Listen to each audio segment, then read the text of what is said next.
Assalamu alaikum wa rahmatullahi wa barakatuh. I would like to welcome everyone who is joining us from all over the world. Yesterday, we talked about the new corona and its effect worldwide, ended by the diagnosing of this virus. Today, we have other expertise who will talk about the updated management of corona in hospital as well as in emergency room, along with hot topics nowadays, which is vaccines. Please welcome with me Dr. Imbiraj Sosai Dominic, Associate Prof in Pharmacology, College of Medicine at Dawadmi, to talk about drug against COVID-19 and mutant COVID-19.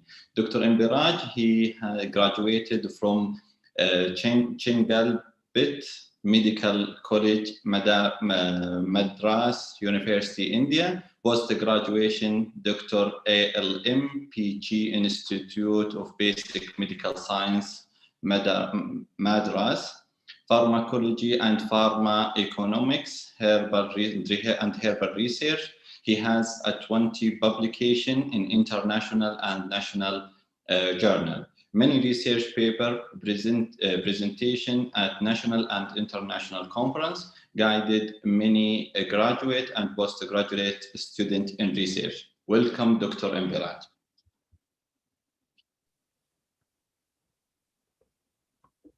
Thank you for the nice introduction. Assalamu alaikum and good evening to everybody. First, I pay my respects to His Excellency, President of Shakra University, and respected Dean, respected Vice Dean of Shakra and Dawadmi, respected colleagues, and my dear students. So today is an important day in the history of Shakra University, and this sure webinar is doing a great job in the pandemic. And this is a golden feather in the crown of Shakra University. And I thank the organizers, the organizing committee, for giving me a golden opportunity to talk in this forum. I'll share my presentations. Kindly enable me to share screen, sir.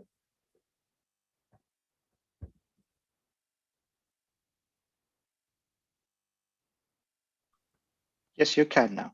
Yes. Okay. So today's topic is drug against COVID-19. So this is a very important topic as far as the management of COVID-19 is concerned. So it's also a challenging area where we have to produce a drug with a short time, and we have to produce in time for the treatment of the patients. The novel coronavirus, COVID-19, is a respiratory disease, has infected over 11 million people and killed over 0.5 million in the first 6 months of current pandemic. Scientists are racing against the COVID drug development.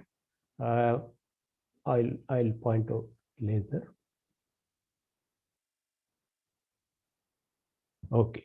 So research also testing the older medications, because the short time they have to produce the drug. So they are trying the older medications also. And Dr. Fauci, who is an infectious medicine consultant from US, told we need an oral antiviral agent which could be given during the very start of the infection, early stage of the infection. It should completely cure the patient. But still, we could not produce any drug at such caliber, and we are on the process of inventing new drugs.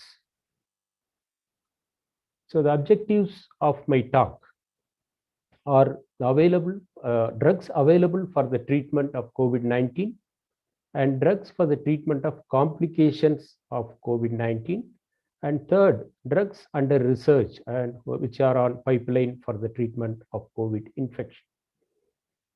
So first I will talk about the current drugs available for the treatment of COVID-19.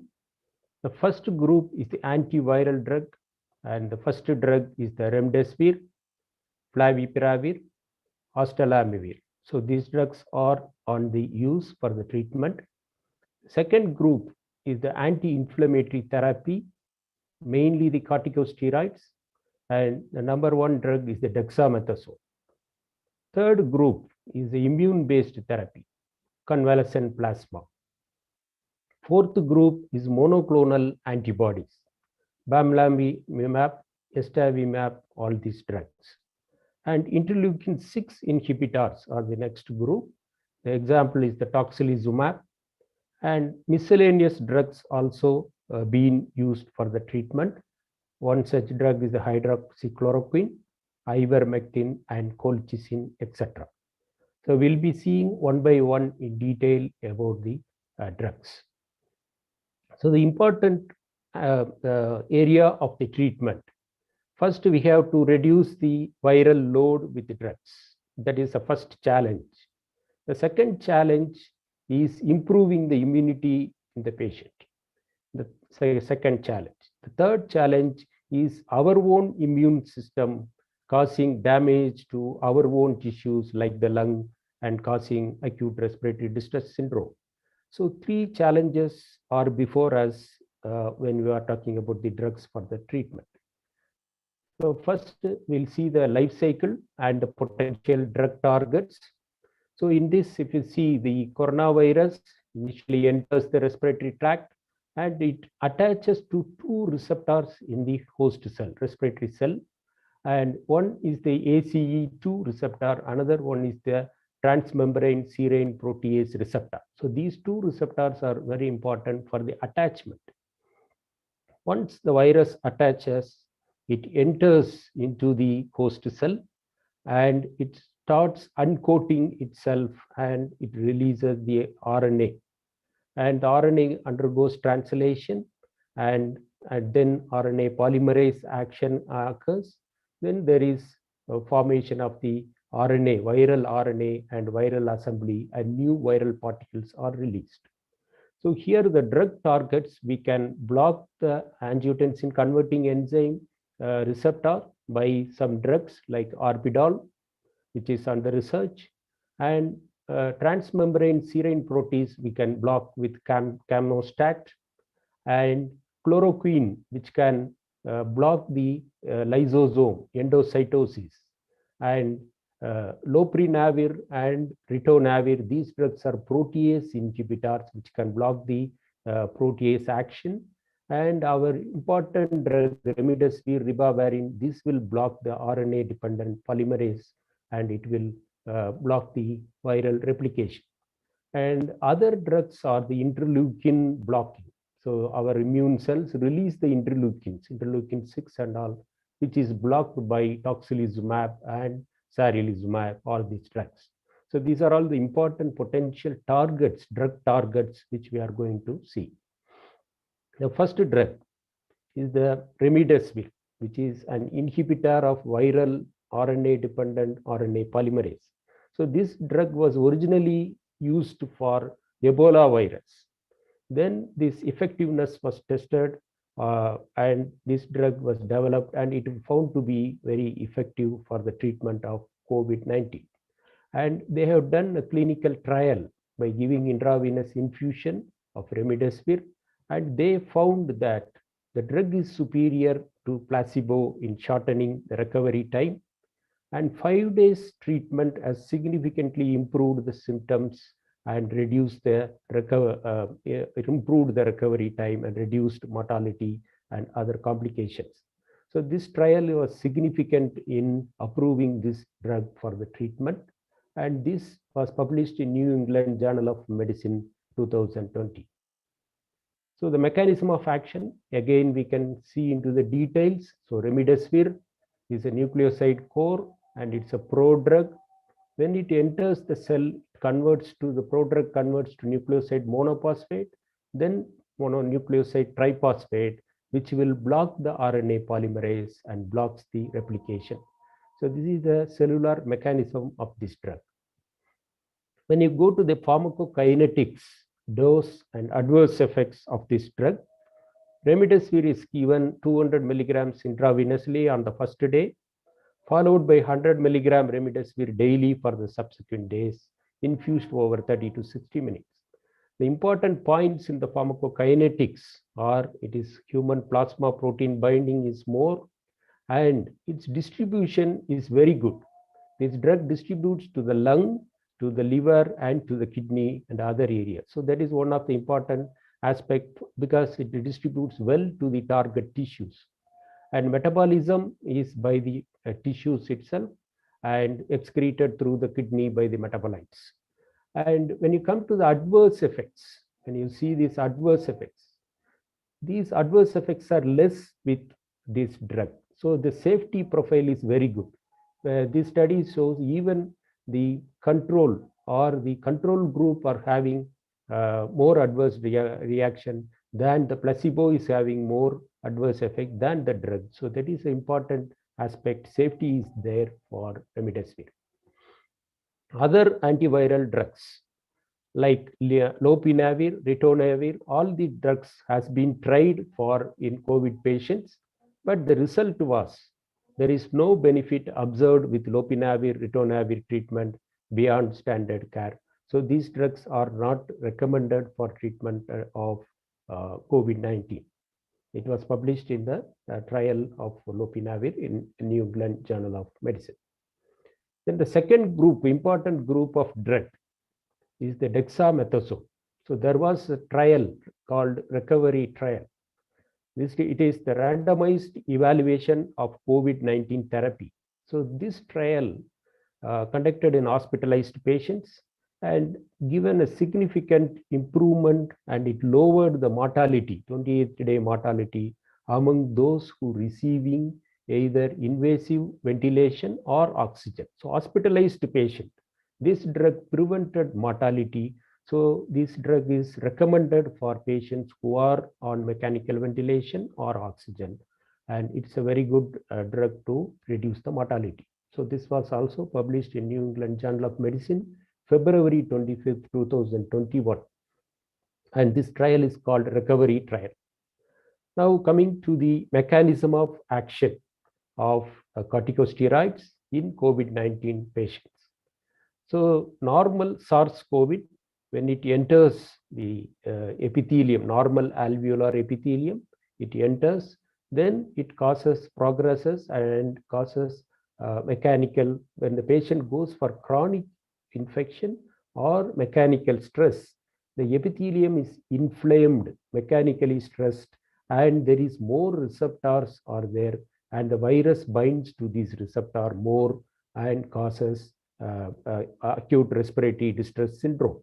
So here the dexamethasone plays a vital role in reducing the inflammation of the mechanically stressed epithelium or due to COVID infection.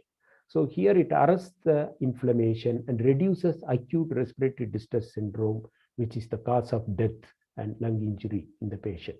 So this is the cellular mechanism of action of corticosteroids. The third is the convalescent plasma. So this is a plasma collected from people who have recovered from COVID infection, and it is transfused into the patient with an active coronavirus infection. Antibodies found in the plasma help to fight the coronavirus infection. So this was approved by the FDA for the use in patients in a limited setup and with a limited indication. This therapy gives good results. And the dosing, everything is given. Contraindication, as usually any blood transfusion, there is the ABO incompatibility and other adverse effects like allergic reactions and other adverse effects are there like any blood transfusion. So, but there is still a warning about the using of these drugs in limited number of patients. The fourth group is the monoclonal antibodies. So these are important emerging drugs. So the monoclonal antibodies designed to inhibit the spike protein. Spike protein is inhibited by the monoclonal antibody. And also the second usage of these monoclonal antibodies are it can dampen the inflammatory response by reducing the cytokine storm and by the pro-inflammatory cytokines, especially interleukin-6 and TNF alpha. So this will inhibit the binding of the spike protein to the host cell, and it's very helpful in that aspect. And the drug coming under monoclonal antibody, which is FDA approved drug, is the bamlanivimab. So this drug was approved 2020 November 9 by the emergency usage of drug authority, and it used to treat mild moderate patients above 12 years of age who are high risk of hospitalization. So this trial was done under COVID patients, and they found there is significant reduction in the hospitalization and lower symptom burden for these patients when comparing to placebo. So that was published in the journal, New England Journal of Medicine.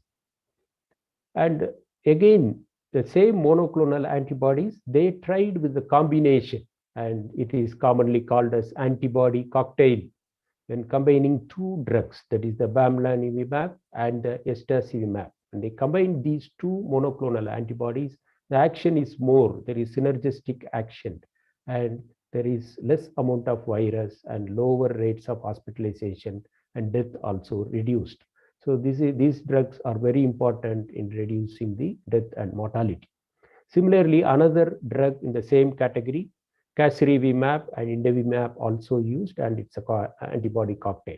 So these drugs, especially bamlanivimab and etesevimab combination, is approved by the FDA for the treatment.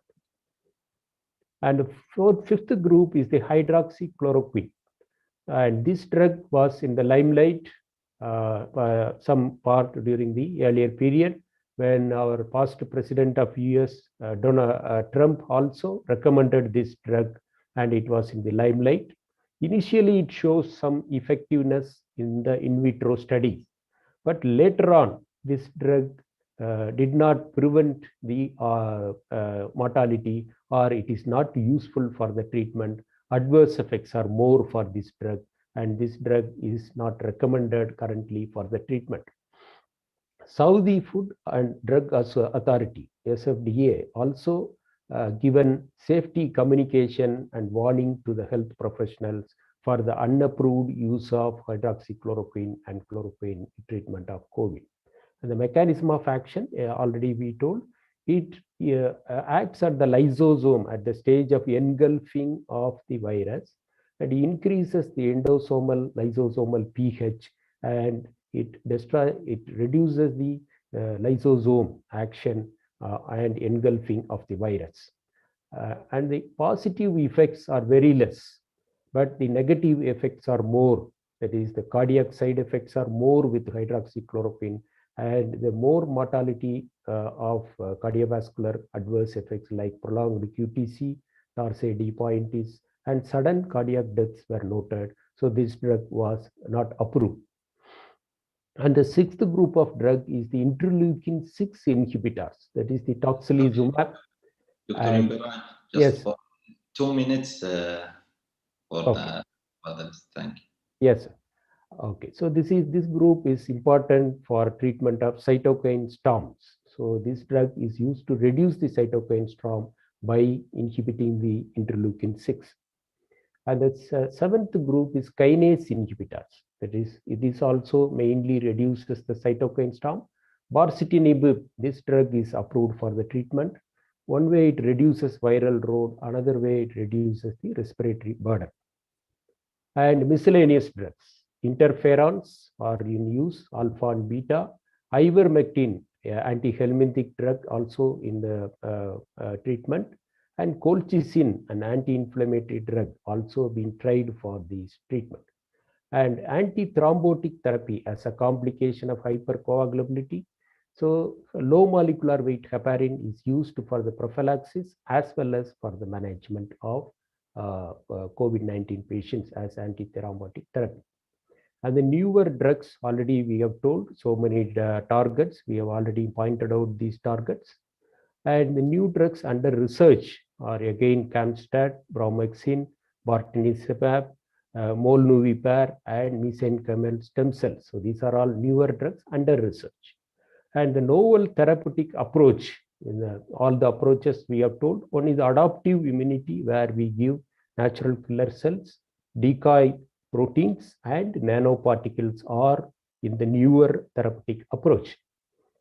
So coming to the summary take-home message, remdesivir is currently the only medication approved by FDA for the treatment of coronavirus.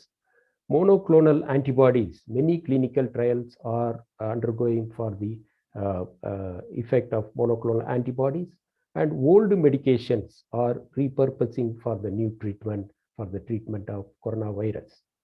So thank you for my patient listening. Thank you for giving me an opportunity. Thank you. Thanks, Dr. Imberaj, for this informative presentation. I would just ask the attendees that if you have any question, we will just press on the Q&A button and write your question that we will discuss after the end of the whole 4 presentations, inshallah. Now I would like to call Dr. Dharmendra Sharma, Associate Prof in Microbiology, College of Medicine at Chagra, to talk about efficacy of vaccine against COVID-19 and mutant COVID-19. Dr. Sharma, he got his MBBS degree from LLRM Medical College, Marriott, MD from Postgraduate Institute of Medical Education and Research, interested in optimizing of antibiotic therapy by using PK/PD parameters. He prepared a program in Excel for calculating PK/PD parameters, which was published last year in Acta Scientific Microbiology. Welcome, Dr. Sharma. Thank you, sir, for introducing me. Good evening, everybody. First of all, I convey my respect to His Excellency Rector, Chakra University, Dean of College of Medicine, and Associate Deans of College of Medicine, Chakra and Davadmi. I also want to thank the organizing committee for giving me a chance to speak on such an important topic.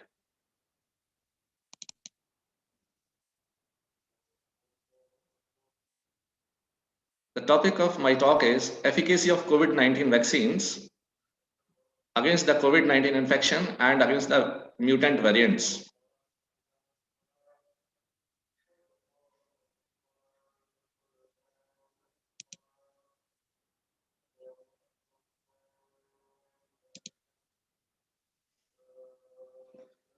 As we know that the vaccines are the most effective and safest way to control the COVID-19 disease.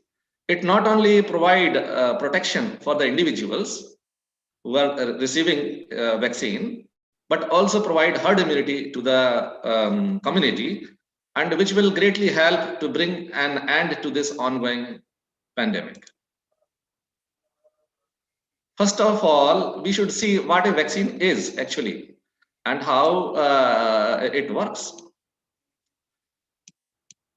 So here, if we see any virus, when it causes infection, it can cause disease, but it has another outcome also. The body's immune system mounts a response against that infecting virus and creates the immunity against any subsequent infection with the same virus.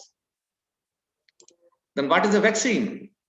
Vaccine is a modified virus. We modified a virus in such a way that it no more causes a disease, but it is still creating the immunity against it. We can achieve that either by modifying the virus or by killing the virus. Actually, we call it killed virus, or we can inactivate it, we can say. Or we can take a part of the virus, which can create a protective immune response. And if you modify a virus or take a part of the virus, that is called a vaccine. and a vaccine should not produce the disease, and it should be able to produce the effective immunity. So in a study, it was found that antibodies against the spike protein of the coronavirus, that is protective. How it is protective? They found in the research that if the antibodies to the surface protein is mixed with the coronavirus, it is unable to infect the host cells. So due to this observation, the major target of all the vaccines became the surface protein of the coronavirus. So here we can see the structure of the coronavirus. This is the surface protein, and this is encoded on its RNA genome. So basically, in the beginning of the last year, whole genome was sequenced. It was available to the researchers, and it was also known that it is the spike protein which is causing again, if the antibodies are created against the spike proteins, they will be neutralizing the virus. So the vaccine can be created either by recombinant technique, and we can prepare the protein in large amount, pure protein, or we can culture the virus and inactivate it with the help of the chemical, or still faster way was to take the portion of the RNA of the virus and convert it into the messenger RNA and use it as a vaccine. That is mRNA vaccine, actually the Pfizer vaccine and Moderna vaccine, based on that principle. Another way of utilizing this information is that because the RNA is a very unstable molecule and needs a very stringent conditions to keep for the storage.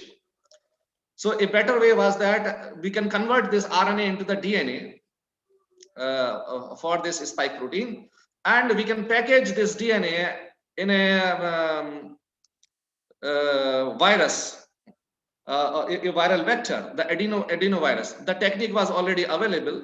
So we taken the RNA, we converted it into the complementary DNA, and that DNA is packaged into the adenovirus. Now the question comes whether this adenovirus can cause any other disease, because adenovirus, they also cause disease by themselves.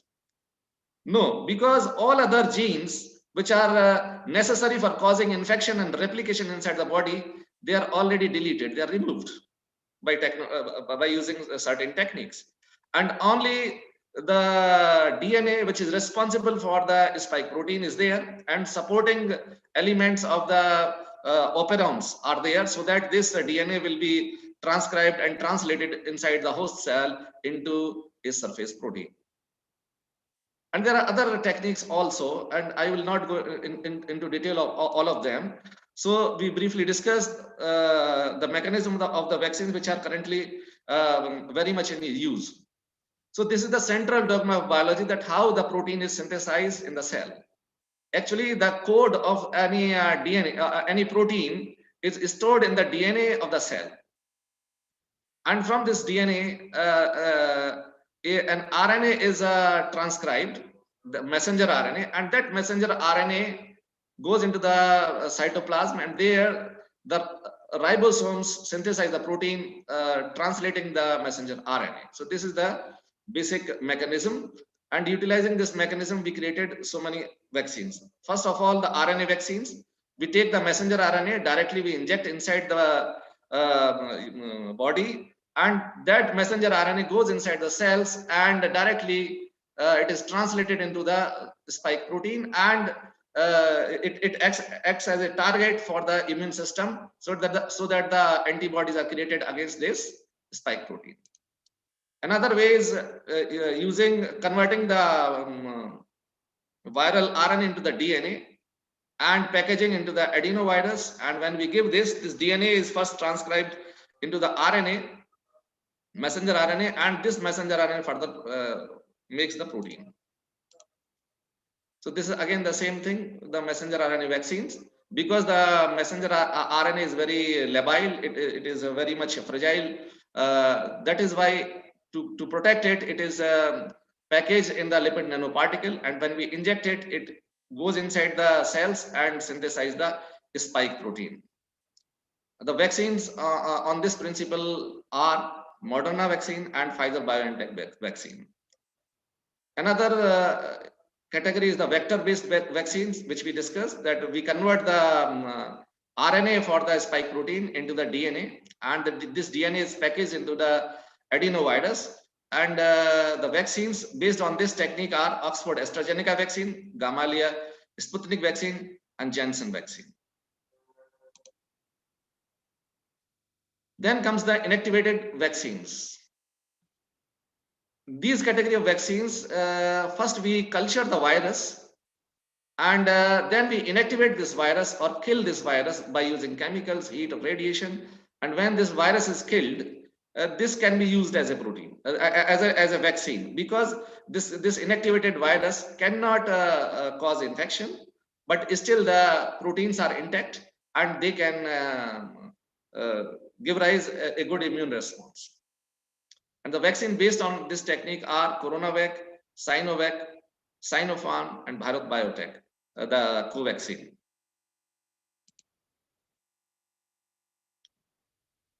So the currently available main COVID-19 vaccines are Pfizer-BioNTech, Moderna, which are mRNA based, adenovirus based are Oxford AstraZeneca, Gamaleya, Sputnik, and the newly available ones are the Johnson & Johnson vaccine and Sinobio.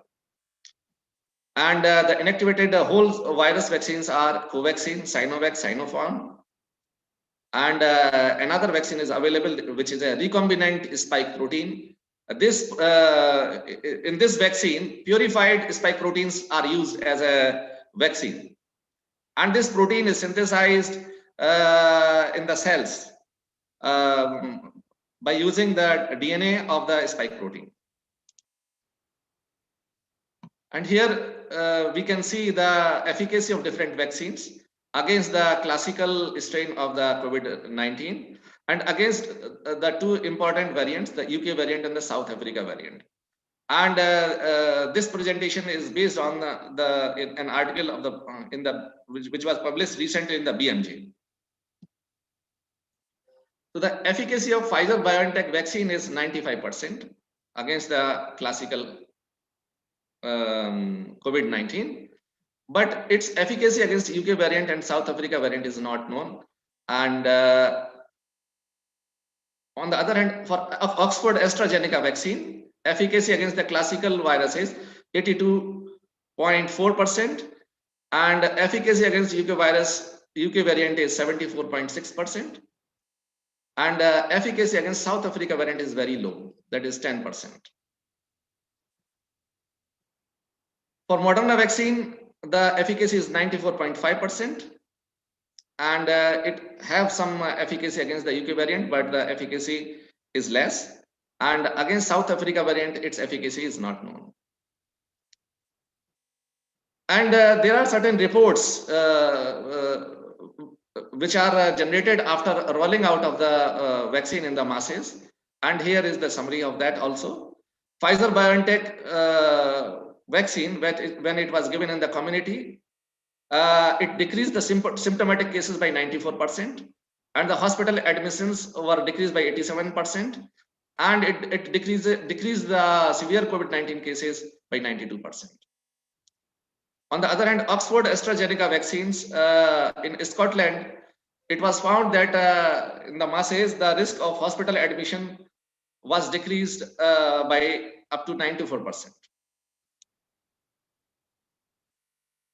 Here are other vaccines like Johnson & Johnson vaccine. This is a newer vaccine. It has an efficacy of 72%.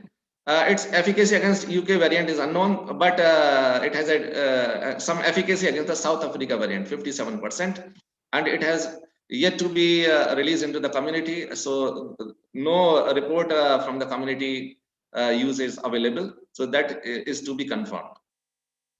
The Novavax vaccine has an efficacy of 95.6%. It has an efficacy of 85.6% against UK variant, and has an efficacy of 60% against South Africa variant. The Russian Gamaleya Sputnik vaccine, it has 91.6% efficacy against the classical virus, and efficacy against the variant strains is unknown. The efficacy of Indian Bharat Biotech vaccine, the Covaxin, it is 81%, but its efficacy against the variant strains is unknown. Sinopharm vaccine, it has 79% efficacy, and efficacy against the variant strains is unknown, but a very small study was conducted on 12 individuals in South Africa, and it was found very weakly responsive against the South African variant. The efficacy of Sinovac is only 50%, and against variant strains, the efficacy is unknown. So basically, here we discuss on this slide the variant strains of coronavirus, COVID-19. As yesterday we discussed, there are two important mutations. One is N501Y and another is E484K. So this N501Y mutation is present in all three variants, major variants, the UK variant, South Africa variant, and Brazil variant. And it makes the virus more transmissible. But this mutation alone does not affect the efficacy of vaccine significantly. So the vaccines are still effective if only N501Y mutation is there. On the other hand, the mutation E484K, this mutation decreases the efficacy of vaccine. And this mutation is present in the South Africa variant and was also present in the Brazil variant. So any variant having this mutation will be having a very less response. The vaccine will be very much less effective against these variants having this mutation.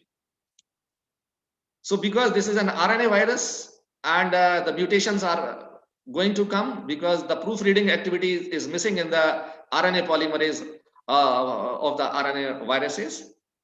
So the mutations will come, and then what should be done to control the efficacy, to increase the efficacy of vaccine against these variant strains? We can change the vaccine according to the mutations. If some variant is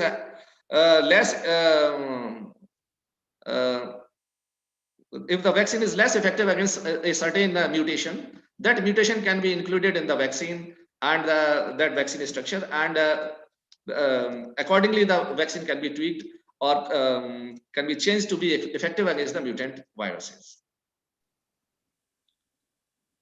Thank you for your patient listening. If you have any question, I will join again during the panel discussion.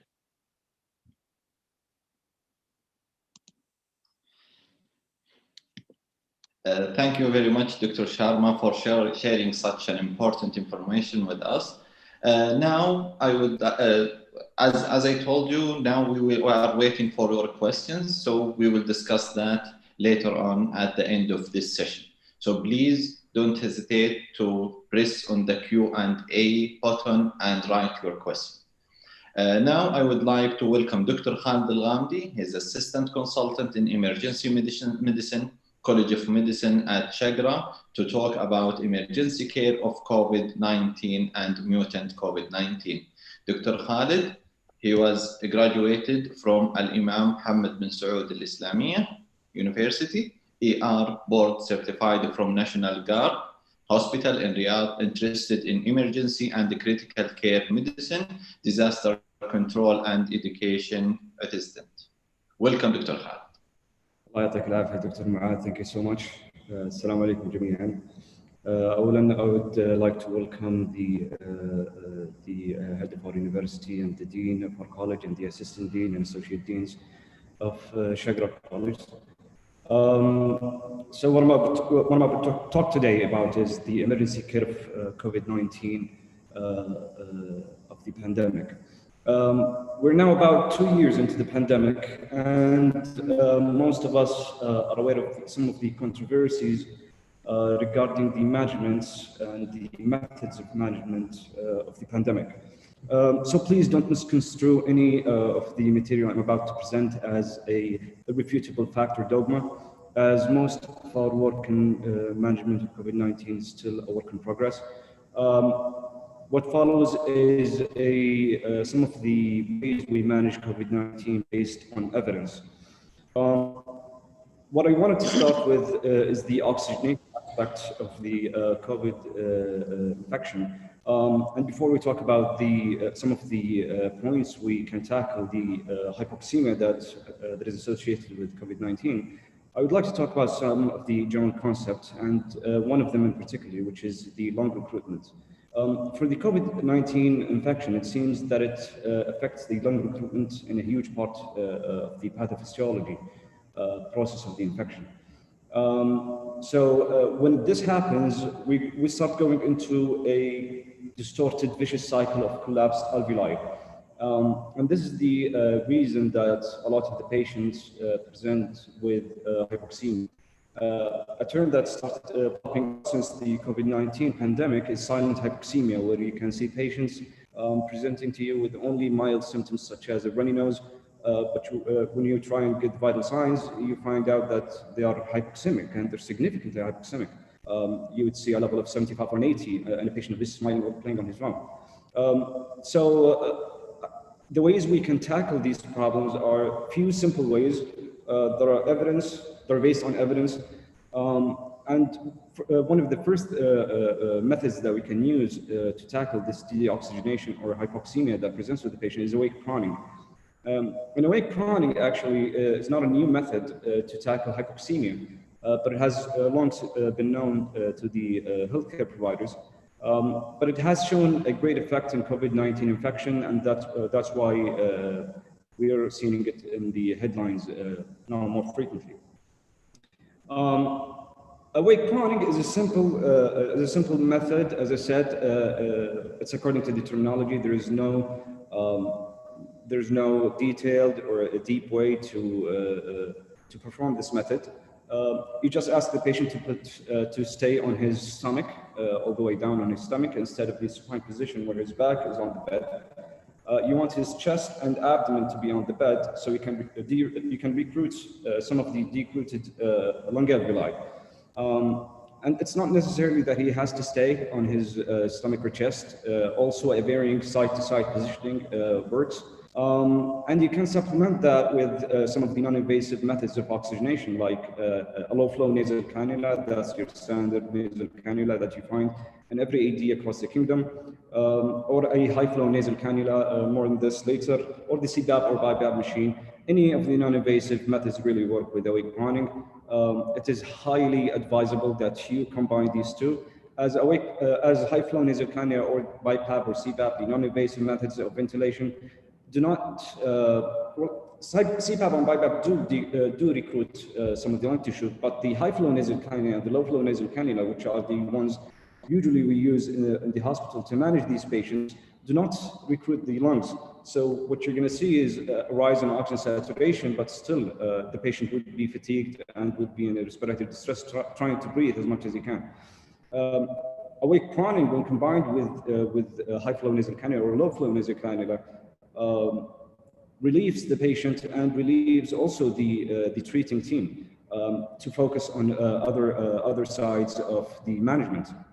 And the reason I wanted to specifically emphasize on awake proning and safety of high-flow nasal cannula is that they are really simple methods that would buy time for you and your patient, would relieve a lot of the stress to the patient, would give you some time to arrange beds during a disastrous situation, especially in rural areas and areas next to the main cities such as Riyadh, Dammam, Jeddah, and others.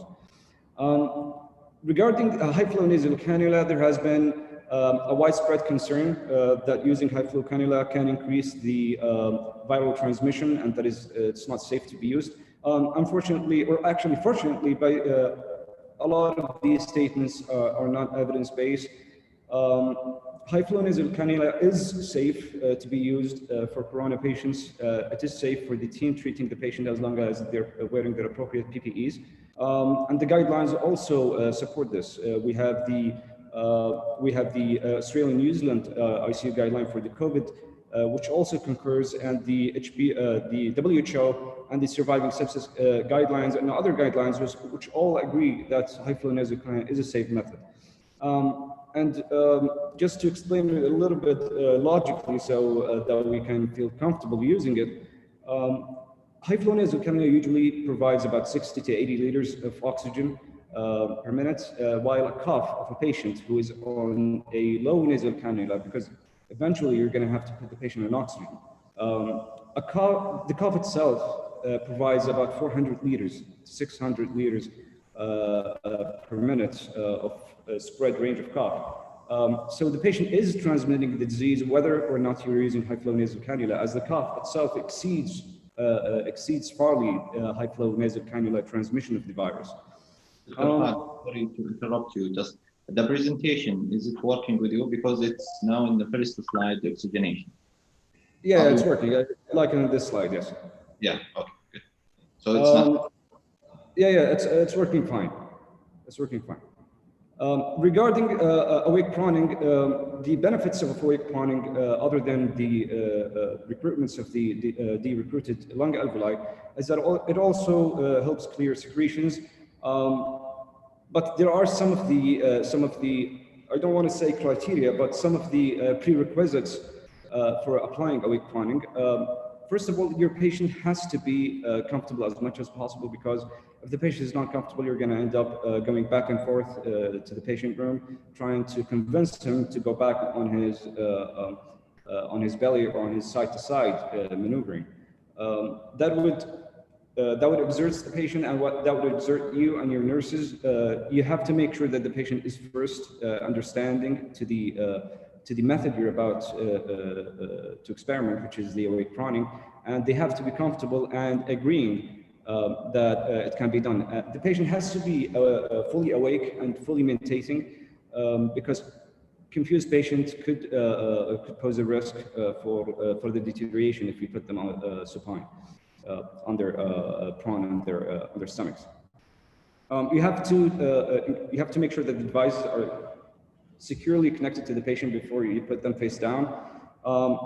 You should wait for about I usually wait and advise people to wait for 2 to 4 hours with the awake proning to see if there's any effect. If there is no effect with the awake proning after this amount of time, it usually has no merit in continuing, and you just can discontinue the whole method. Let's see if this works. Okay. So going on to this is regarding the oxygenation. There are a lot to talk about the oxygenation further, but I think this is appropriate regarding the main points that we need to focus on. Regarding the hemodynamics of COVID patients, avoid reflexive use of 30 cc per kg of resuscitating fluids or maintenance fluids, as most of these patients are not really severely dehydrated. Some of them are, but most of them are not. Their problem for most of the patients are the lung. The more fluids you give them, with the risk of progressing into ARDS, the more you're risking pulmonary edema for the patient and more deteriorating of the patient. What I do is I follow a fluid conservative strategy, which is targeted to the patient objectively. If the patient is actively losing amounts of fluids, such as vomiting or active diarrhea, I would start giving more fluids. If not, I would give a small amount of fluids and then go back to the patient and assess for any signs of dehydration, just to try and stay on the euvolemic side of fluid balance. There's an interesting point regarding COVID-19, and that is it does not usually cause shock. Patients are usually hemodynamically stable. There's of course an exception to the rule, and some of them are with superimposed infection or other alternative diagnoses or associated diagnoses with COVID infection. But most of them are not in shock state, especially early on in the disease. If you see a patient who is hypotensive or in extreme hemodynamic instability, you should look for other causes, such as PE or MI or myocarditis even. Also, the risk of superimposed infection seems to be low with these patients. The risk of sepsis in one of the reported studies was only 5% for patients being admitted to the hospital ward. So we have two targets till now. We have the eovolemia target and the oxygen saturation target of more than 92. If you make sure that the patient has these two targets, you're probably doing a good job with the patient, and your patient probably would improve for the most part, part of our population. Some of them do not unfortunately follow these rules. Going to the kidney injury. Unfortunately, there is an enormous tendency of patients of COVID infection to go into acute kidney injury. The treatment thus far is supportive treatment. What you want to do is you want to avoid nephrotoxins. There are a lot of medications that are nephrotoxins, antibiotics, antihypertensives, and especially the antihypertensive. The ACE and ARBs should be reconsidered, but this should be in coordination with the primary nephrologist of the patient. But they can be nephrotoxic. That's why a discussion has to be taken regarding the continuation of these antihypertensive medications. And I'm not talking about the outpatient management, because the outpatient management and the antihypertensive medications has a lot of controversies, and there is not a clear guideline for it. But for the ill patients that go into the hospital, you have to reconsider the continuation of antihypertensive. Another medication that is commonly used is the NSAIDs, which helps with the fever and the generalized body ache that patients usually have. You should not prescribe this to patients except rarely, as it is a nephrotoxin, and sometimes causes an upregulation of the ACE2 receptor in the lungs, worsening the COVID infection for the patient. For all the other medication, you have to redose them renally to look for the renal clearance in accordance with the acute kidney injury and the creatinine level that they're having. In regard to the hemodialysis, the same indications still apply, but what you have to know and what you have to try and do, you have to try and avoid dialysis early on since you have the patient, because once the patient go into dialysis, the prognosis is really poor, and in some cases, in some of these studies, there was a reported mortality of 95% for the dialysis patients. What we talked about just a few minutes ago about the euvolemic fluid balance in resuscitation helps in this point. As you can see, if you are conservative in your management, you would save the patient from the risk of going into the dialysis if the patient especially is comorbid and has a pre-existing kidney injury. A question usually arises regarding the acute kidney injury that comes with COVID-19 infection is the use of contrast dye when the patient needs to be tested for other conditions like PE. You can use contrast dye. Probably there is no problem. There's no problem if it's done only once or twice. You can just go and do it with the contrast. The nephrotoxin effect of the contrast seems to be exceedingly low, especially with the new contrast that we're having in the past few years. Now, regarding steroids, steroids was I like to think about it as a groundbreaking study that helped a lot with the patients of COVID. They found that dexamethasone with hypoxic patients and patients requiring oxygen decreases mortality and helps improve the patient's symptoms and the patient oxygenation. And this is a very well-known study that is, a lot of us know about this, and a lot of us do prescribe it for the patient. But there is a problem to dexamethasone, as early steroid increases viral shedding, especially in the first 7 days of life. If you think about it, we have the first stage of COVID-19 infection. There is the clinical phase, and there is the pathological phase. The clinical phase is an incubation period followed by some of the non-specific symptoms. Usually they're mild, like a mild body ache or a mild runny nose. During this time, viral shedding happens. And if you give them steroids, you would increase the viral shedding theoretically. And this was evident during the last coronavirus that we had, MERS-CoV the Middle Eastern coronavirus infection that we had a few years back. This was studied and looked into, and it was found that it does really increase viral shedding. So I would caution you not to prescribe steroids for patients, especially in the first 7 days of life, if they do not require oxygen. If they require steroids for any other reasons, such as an asthma attack or COPD exacerbation or any other reason, you can go ahead and give them. But if there is no indication for steroids, please hold them, as there might be a theoretical risk for the patient.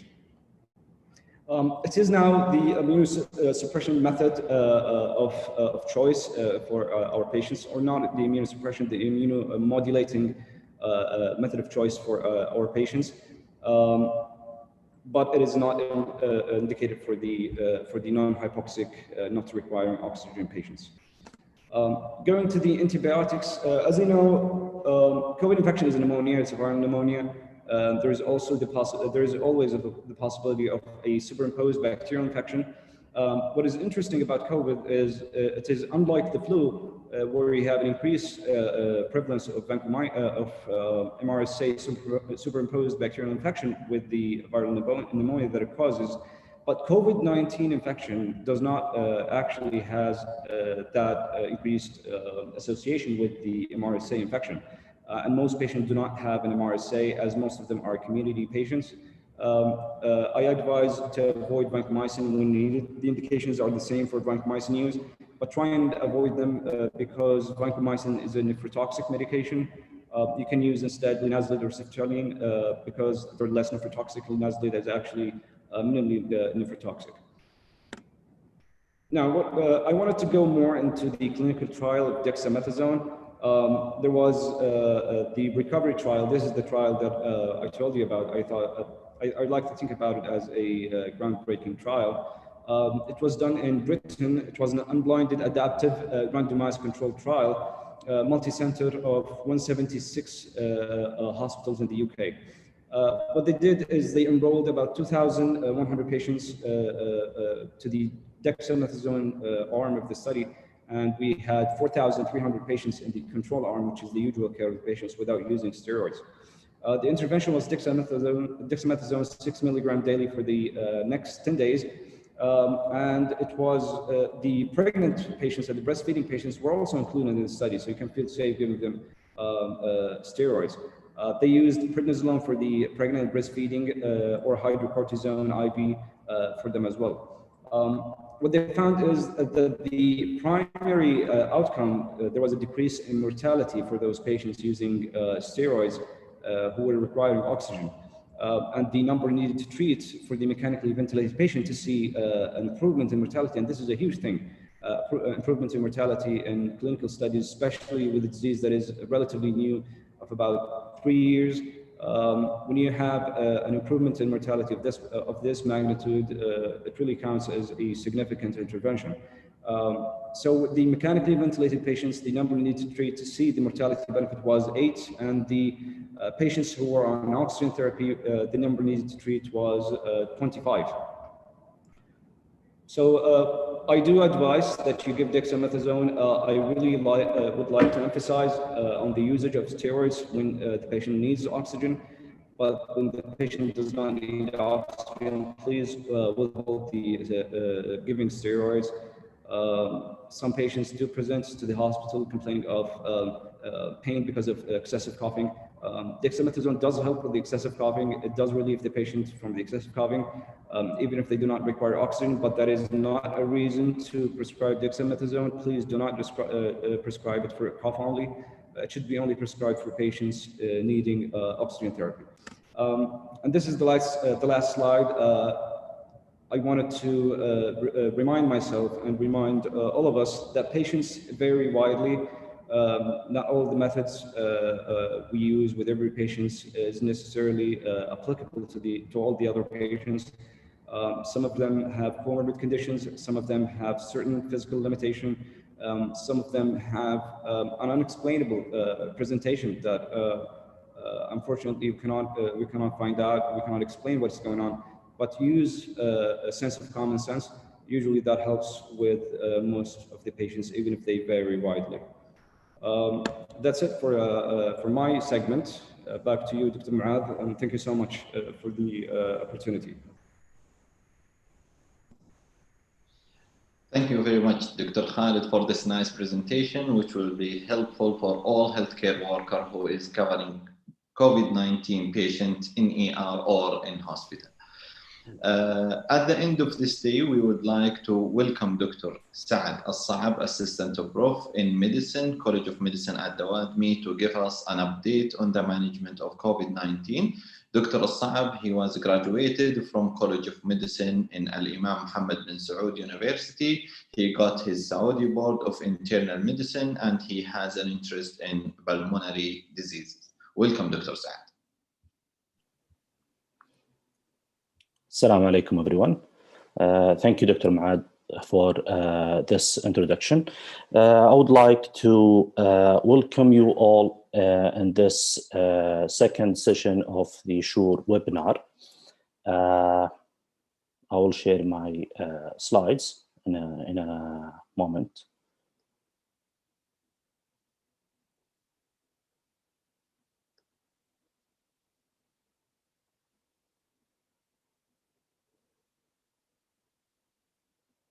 Dr. Khalid, if you stop sharing your slide.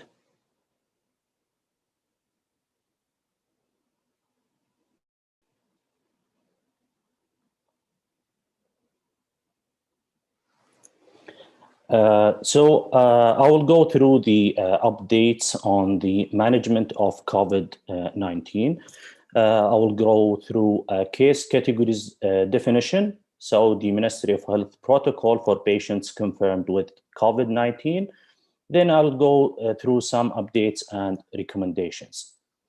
So I'll start with the case categories definition. So mild to moderate means that no oxygen requirements, no evidence of pneumonia, but with other symptoms of COVID-19 like fever, etc.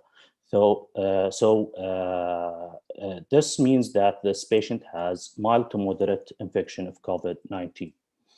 Severe infection of COVID-19 means that clinical signs of pneumonia, fever, cough, dyspnea, fast breathing, and one of the following: respiratory rate more than 30 per minute in adults, 40 or more breath per minute in children less than 5 years, blood oxygen saturation less than 90% of room air, severe respiratory distress. So one or more of these with the clinical signs of pneumonia means that this patient has severe infection of COVID-19.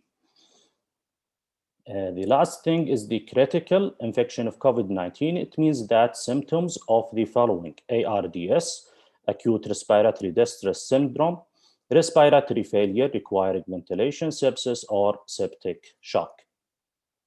So these are the definition of the categories of infection of COVID-19. So I'll go through now the Saudi Ministry of Health protocol, version 2.5, February 22nd, 2021. So for mild and moderate, they advise to consider favipiravir, which is an antiviral. The adult dosing is 1,800 milligram per dose twice a day for the first day, then 800 milligram per dose twice a day for 7 to 10 days. For severe infection of COVID-19, consider favipiravir, the same dose in mild to moderate, or remdesivir. Remdesivir is also an antiviral. The adult dosing is 200 milligram loading dose IV in 30 minutes, followed by 100 milligram once daily for 5 to 10 days. This remdesivir has some exclusion criteria. So if there is any evidence of multi-organ failure, or need of inotropes, or creatinine clearance less than 30 ml per minute, or if the patient on dialysis or hemofiltration, or there is a transaminitis more than 5 times upper limits of normal. So these are the exclusion criteria for using remdesivir. Also in severe infection of COVID-19, you consider corticosteroid. The preferable corticosteroid is dexamethasone. short course of dexamethasone up to 10 days, or if the patient becomes asymptomatic, whichever is shorter. For the critical infection of COVID-19, consider favipiravir or remdesivir, the same dose. Patient with severe ARDS on invasive mechanical ventilation with high setting or ECMO, consider remdesivir and baricitinib. Baricitinib is inhibitor of Janus kinase or JAK inhibitor. Also use a corticosteroid, dexamethasone, the same, a short course of dexamethasone. Thromboprophylaxis. Thromboprophylaxis with low molecular weight heparin should be considered in all patients, including non-critically ill who require hospital admission for COVID-19 infection in the absence of any contraindication. So the advised thromboprophylaxis is low molecular weight heparin. If we will take the enoxaparin prophylaxis, so 40 milligrams subcutaneous one daily.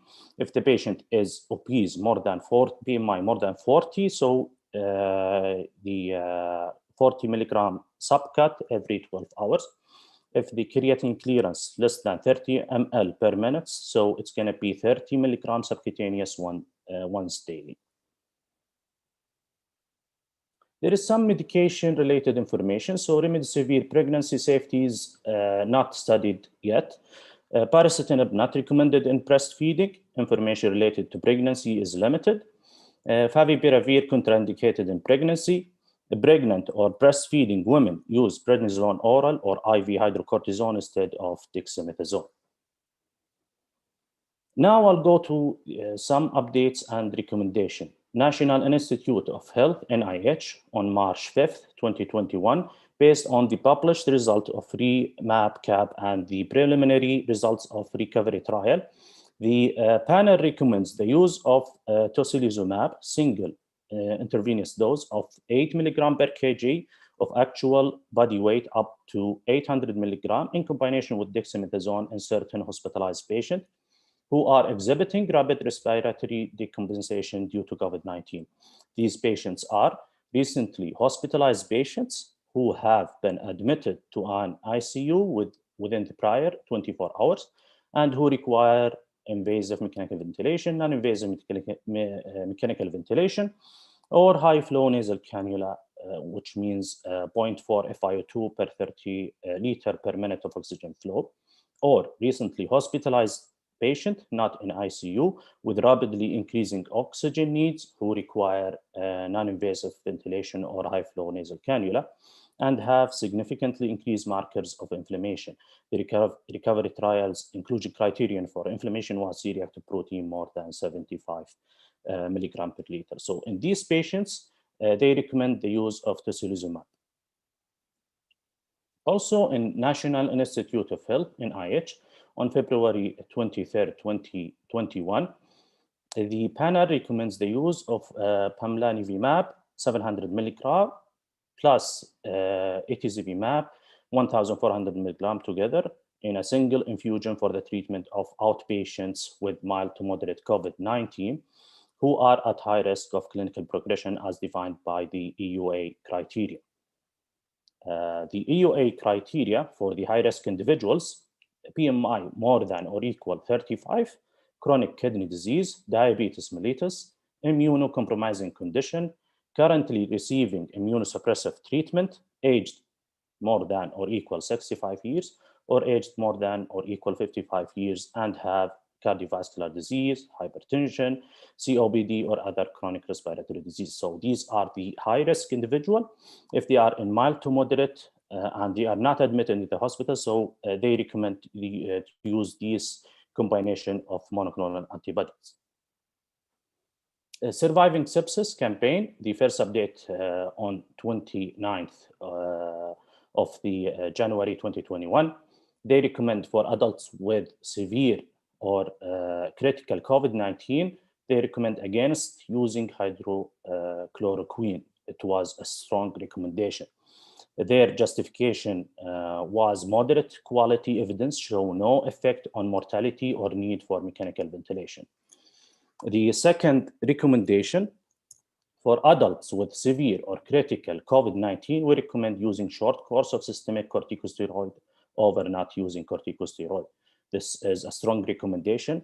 The justifications are high quality evidence showing a reduction in death, minimal adverse effect with short course of corticosteroid.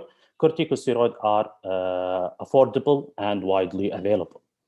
For adults, the third recommendation, for adults with severe or critical COVID-19 who are considered for systemic corticosteroid, we suggest using dexamethasone over other corticosteroid. This is a weak recommendation, and the justification is there are no trial comparing different corticosteroid with each other. Dexamethasone was associated with the largest treatment effect compared to no corticosteroid. Dexamethasone is widely available. It remains unclear whether this is a class effect or a drug-specific effect. For adults undergoing mechanical ventilation for critical COVID-19, we suggest against starting IV remdesivir. This is a weak recommendation because the limited data on the effect of remdesivir on outcomes of mechanically ventilated patients. Until more data is available, current cost and limited drug availability favor a weak recommendation against its use in this population. The last recommendation of the Surviving Sepsis campaign, for adults with severe or critical COVID-19, we recommend using a pharmacologic VTE prophylaxis over not using prophylaxis. This is a strong recommendation.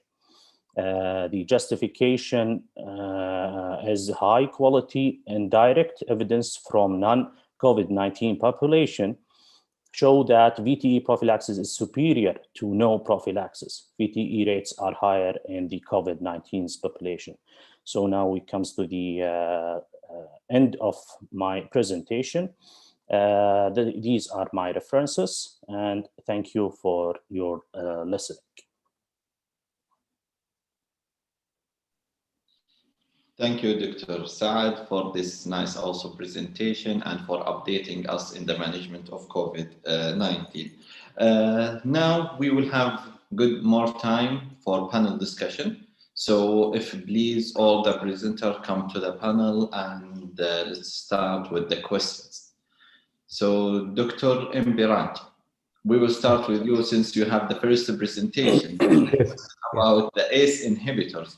I think you talked about, but they ask about the ACE inhibitor and angiotensin receptor blocker increase the likelihood of COVID-19. Is that true or not? Yes, very good question, sir. Actually, there is a controversy about this drug usage in COVID-19 patients. Actually, what happens when there is COVID infection, the ACE inhibitors are downregulated, and they found that there is more action of this angiotensin system and more production of angiotensin 2, and this caused more mortality in the patients. And COVID-19 patients, they found hypertension is more, and cardiovascular myocardial infarction also more in COVID-19 patients. When they found the reason for that, they found that renin-angiotensin system is overacting in COVID patients, and that is why it's causing the problem. So the ACE inhibitor should not be discontinued in COVID-19 patients. And initially they thought it may increase, but later on they justified that to reduce the complication in COVID-19 patient, ACE inhibitors to be continued, because ACE inhibitor causes lung injury and causes vasoconstriction, hypertension, and coronary artery disease complication. So it should be continued. That is what the recent guideline says. Okay, good. Thank you very much, Dr. Mbiraj. And the second question for Dr. Sharma, they ask about the Oxford vaccine. They have taken the adenovirus that only affects chimpanzee. So how can we make sure that this adenovirus does not get mutant and affect the human also? Actually, if we see a virus, it has a capsid, protein capsid outside, which delivers the inside genome of the virus to the cell. And this is the genome of the virus which cause multiplication of that virus and cause disease. And mutation can only occur in the genome of the virus. But here we are using the chimpanzee DNA, but not the complete DNA. We are having only the outer cover, only the outer capsid. And inner genes, all genes are removed. And the only gene is the vaccine gene. So this virus is just like a delivery vehicle. It will go inside body, deliver the vaccine DNA only. So there is no chance of any adenovirus infection here. Yeah, so it's not an infective at all, even for it's not infective at all.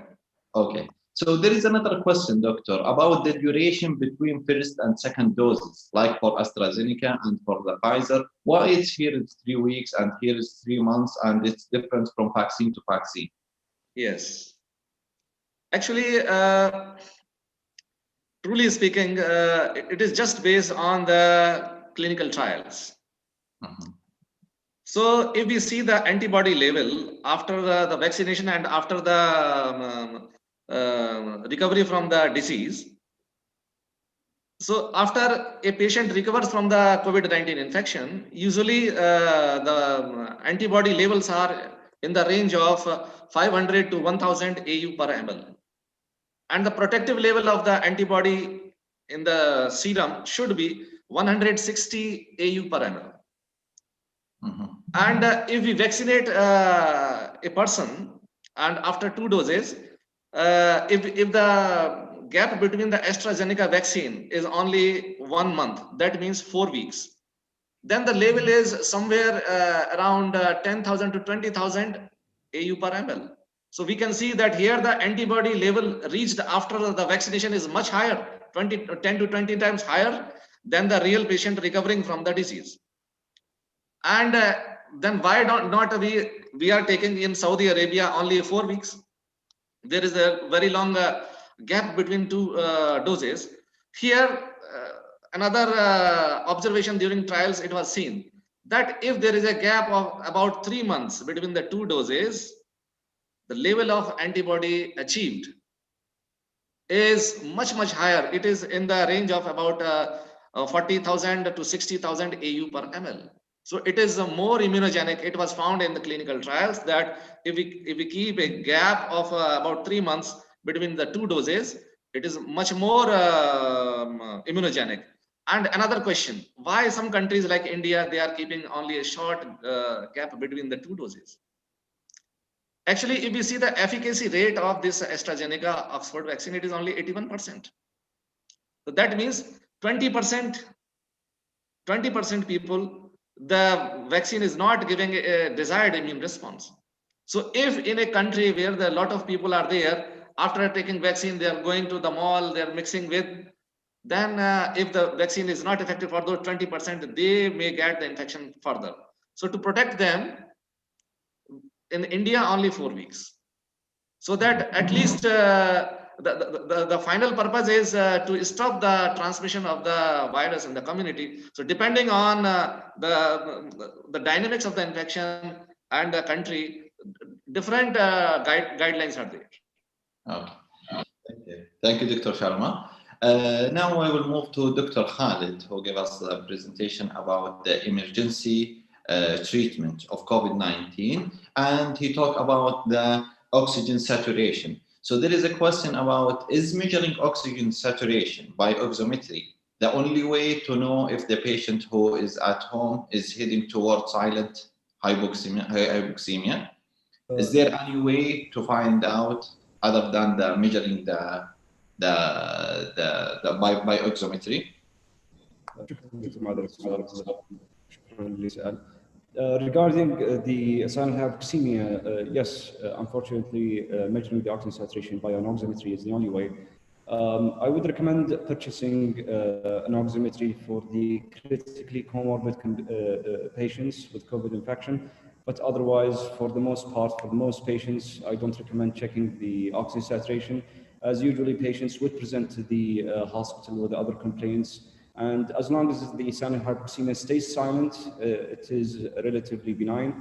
But the problem with these patients is that we need to focus on them while we have them in the emergency or in the ward, because when they deteriorate significantly fast. To sum up the answer, I recommend to use a pulse oximetry for the extremely comorbid patients, not for everyone. You should not worry about it, and you should not think about it. If you need to go to the hospital, go to the hospital. They will check you over there, and they will check if you have silent hypoxemia. You will be assessed further, and for the most part, it will be only a period of observation if your condition is not severe. Thank you, Dr. Khalid. Dr. Saad, you talk about the updated management, and also maybe Dr. Imbirat, this question maybe it will be between you. There is a question about using of IV Ig or immunoglobulin as an antiviral antibodies. Can we use it in patients with COVID-19? Based on the NIH, it was last updated in 11th February 2021, they recommend against the use of non-specific SARS-CoV-2 immunoglobulin. So they recommend against the use of IVIG. Still, until now, there is no clinical data though. So they are waiting for the clinical data from using the IVIG in COVID-19. Yes. Yeah, but actually, they are recommending interferons instead of immunoglobulins. Interferon alpha and beta can be given, which is more protective against viral infection. That's an add-on point. Good. Thank you very much. I will go back to Dr. Sharma about the question between the difference between the mutant that happened in South Africa and the Brazilian, the variant of COVID-19 regarding the severity, mortality, and the transmission. What is the difference between these two? Actually, this is a finding, you can say, or this is a principle in field of microbiology, that when a epidemic is going on or pandemic is going on, as the mutations accumulate, the infecting organism adapts to the human species, and its morbidity and mortality decrease. As we can see with other disease pandemics, like the flu pandemic in the 100 years back, Spanish flu. Initially, its mortality was very high, but as the virus mutated over the years, the mortality decreased, but its transmissibility increased.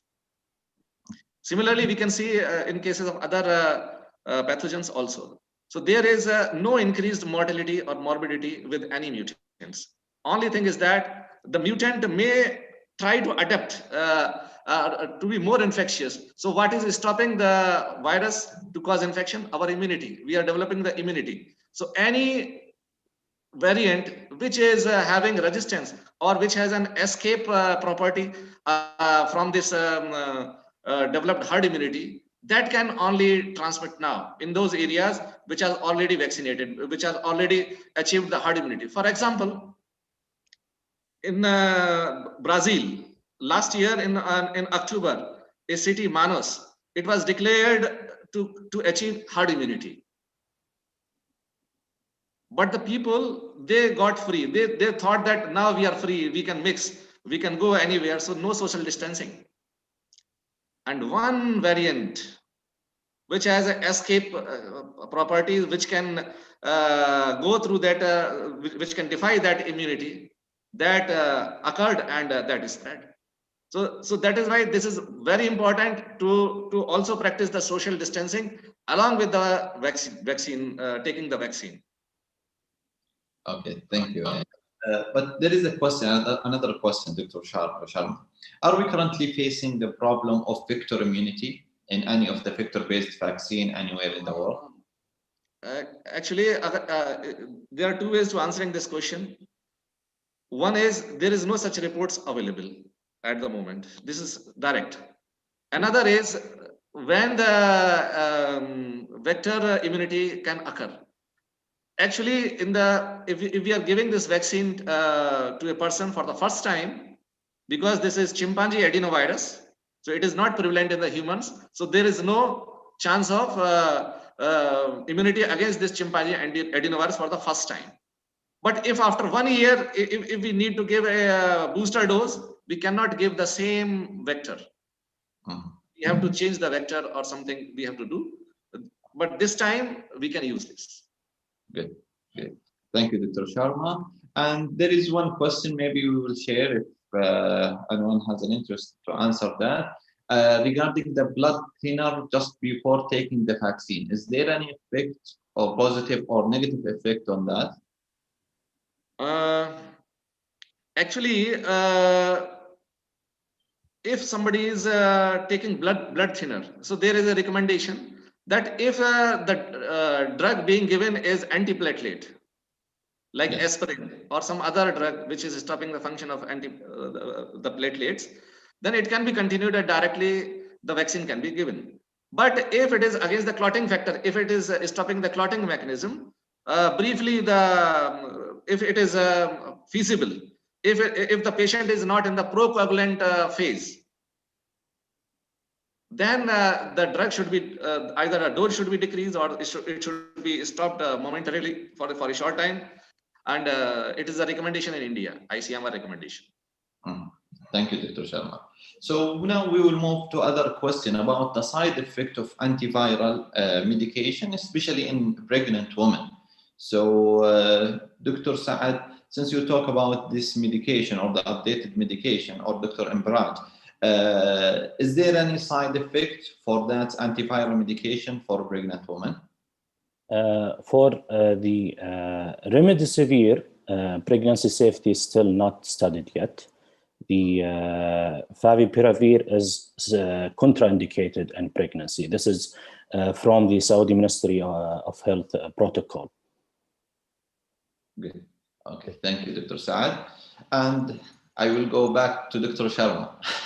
So maybe because the vaccine is the hot topic today or nowadays. So the viral load, can the viral load overcome the effect of vaccine and cause severe cases if the viral load is high in the patient and he received the vaccine? So, okay, so the patient is not knowing that he is having the infection and he received the vaccine. Exactly. This is the question. Yes. Actually, again, the two types of answers. One is theoretical, one is observational. So there is no such report about this scenario. But the theoretical answer. Theoretical answer, we can say, we have seen with some other vaccines, with like tuberculosis vaccine and others, that if we give those vaccines, slightly the immunity decrease against that infecting organism. But that is not in this case. Actually, what makes first of all, I would like to share my thoughts that what makes the COVID-19 such dangerous infection. All other viruses, they also cause viral pneumonia. Why this is this? What is there in the virus? Actually, it attaches to the ACE, the angiotensin converting enzyme receptor, and we know that this receptor is also present in the inner lining of the blood vessels, in the capillaries, in the lung, it is there. So if there is severe infection, the virus reaches into the bloodstream, it affects the endothelium. And we know that the endothelium, a normal endothelium is very much required to prevent the intravascular coagulation. But if the endothelial cells are infected, its anticoagulant or coagulation, its property to prevent the coagulation, it is lost. And there is intravascular tendency of the blood to coagulate within the blood vessels that increases. Not only in the lungs, also in the kidneys and in other organs of the body. That is why multiple organ failure is there. And also there is another phenomenon known as systemic inflammatory response syndrome, SIRS. That also contributes to the intravascular coagulation.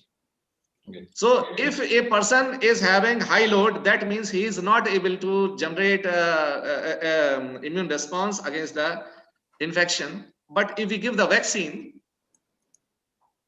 we expect the vaccine to generate an immune response, and at least that vaccination will prevent a severe disease in that patient.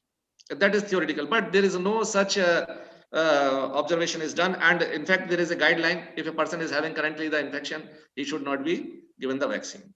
Yeah. Thank you very much. So now I think we end up with most of the question here. So if anyone has any question before we end the panel discussion, you can just write it in the question and answer here, or you can raise your hand if you want.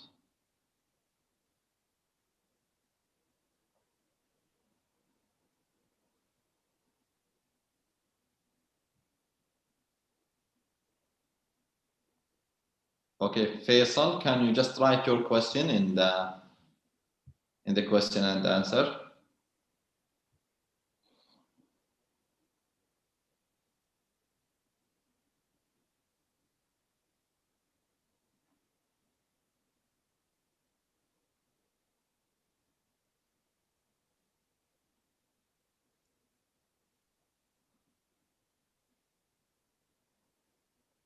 Okay, there is a question as well to Dr. Sharma regarding the vaccine. When should we give the vaccine for patient who was infected by COVID-19?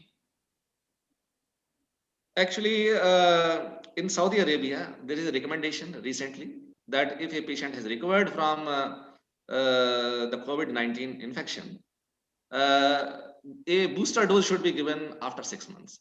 So the recovery from the disease itself is taken as a immunity, and in his tawakkalna, it will be flashed like that immune to the infection, and he should take after 6 months a booster dose, single dose only. Okay, thank you very much. And Dr. Saad, is there any role of anticoagulation in treating patients with COVID-19? From the Ministry of Health protocol, only thromboprophylaxis if the patient is admitted in the hospital. Okay, so it's only prophylaxis. It's not as a treatment. Unless if the patient is having PE, so you have to treat him with not prophylaxis, treatment. Okay, thank you. Dr. Sharma, I will go back to you for that. Yes. So after getting the vaccine, can a person become positive for COVID-19, and or can he get an infection of COVID-19 again? Let me clarify this question again. This is a comparative question that in general, if a person is having infection with the COVID-19 and a person vaccinated, how much chances are there for a vaccinated person? Very, very less. In fact, with these vaccines, the chances of having severe infection is very less. Even if we measure the antibody level in the blood, and even if they are below the protective level, that is 160 AU per ml, even then in his immune system, the memory cells are there. His immune system already knows the virus. So if the virus strikes after the vaccination, the immune system is prompt to respond, and the person will not land into that serious condition. Okay, thank you. There is also a question about cancer patient who is hospitalized in the hospital for the cancer. Can he or she get a vaccine? Yes, this is very important question. Actually, we think that if a person, yesterday also some questions were there, if a person is having immunodeficiency or something, or having immunosuppressive therapy. So let me give a complete answer, a slightly elaborate answer. The severity of any disease, infectious disease in a person depends on three things. Number one, the level of his immunity. Number two, the virulence of the infecting organism. Number three, the number of the infecting organisms. So any person who is having a weaker immunity is at a risk of a very severe infection, and they should be the first to receive the vaccine until unless the immune system is so weak that it cannot respond. But on the other hand, the CDC of America, it recommends that these people should be given the vaccine with priority, with a line, with the information given that this vaccine is not tested for the safety. The safety testing is not complete, but it should be given because there is no other way. If we try to complete all other formalities and the full safety measures, it will take 10 years. So if a person with a decreased immunity, maybe cancer patient, maybe a person with the chronic respiratory infections, maybe latent tuberculosis, maybe a person having steroid therapy, maybe a person having primary HIV infection. I'm not saying AIDS. I'm not saying that CD4 count is less than 200. If the CD4 count are more than 200, he can receive the COVID vaccine, and he should receive the COVID vaccine. Thank you. And also there is a question about who is recovered from COVID-19 infection and do not form antibodies. So it's unusual. What is the role of vaccine on them?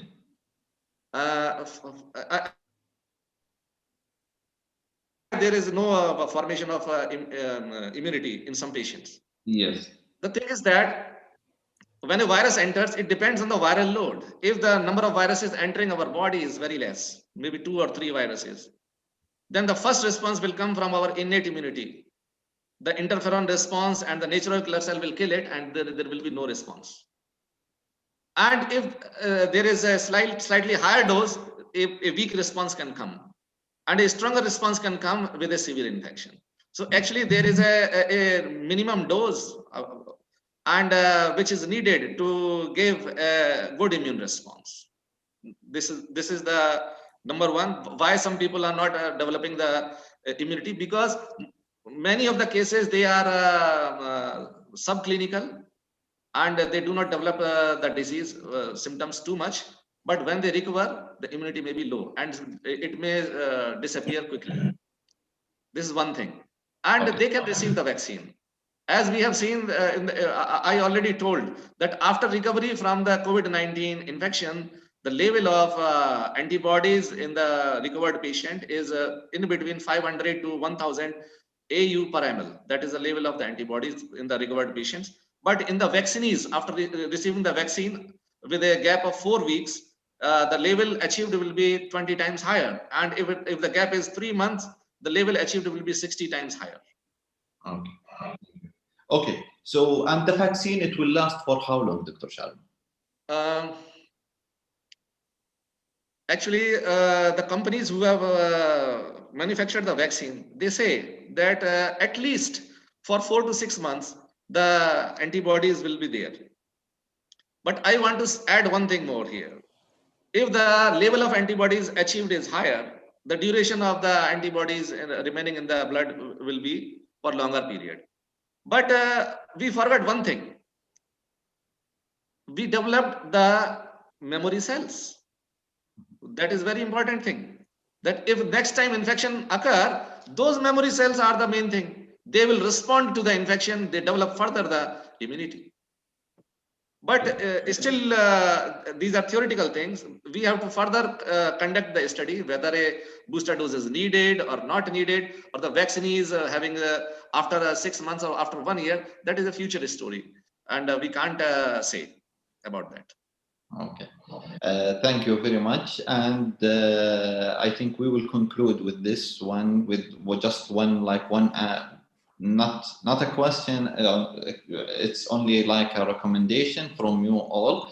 So someone asked, doctor, do you recommend taking the vaccine and does it have a side effect? So maybe we answered this yesterday, but from other group, but now we want to answer from each one of you and your point of view. Thank you. Can we start with Dr. Khalid, please?